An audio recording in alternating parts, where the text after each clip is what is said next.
Hi guys, welcome back to Tracy's Local Learnings. Today I wanted to go a little bit further into taking a look at the vacuum chamber. In my vacuum sealing video I showed it, but I didn't really go into the detail on the simplicity of how to make one of these. Now I did not make this, a friend made this. My instructions are probably a little weak, but I'm going to give it my best shot, okay? So these are all plumbing parts, I believe. This is a flange. It is called OTE 33403. It's called a gripper, 4-inch or 100 millimeters. I'm pretty sure you can get these at Home Depot or places like that. Has the big rubber gasket on it. And then this is basically a 4-inch PVC pipe that the flange fits into. So this is your actual chamber, and it's sealed up with some sort of plumbing goop or something down there.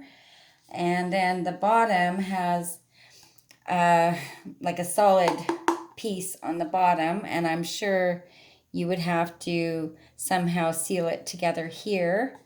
And then again with this, it's like can you guys see that? See how it goes bigger and then smaller, so you can fit different size pipe over the end?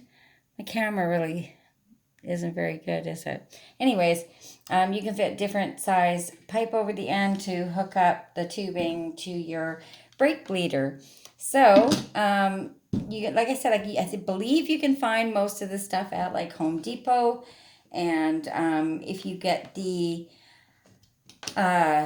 food saver things that go over top of your jars, the white things, it comes with some extra tube and gadgets to hook these all together. So for any of you creative people out there that want to have themselves a vacuum chamber or just want to try making one, that's my best description for you. If you found the content interesting, please give me a thumbs up. If you'd like to see more, please consider subscribing, and have a wonderful day. Bye-bye.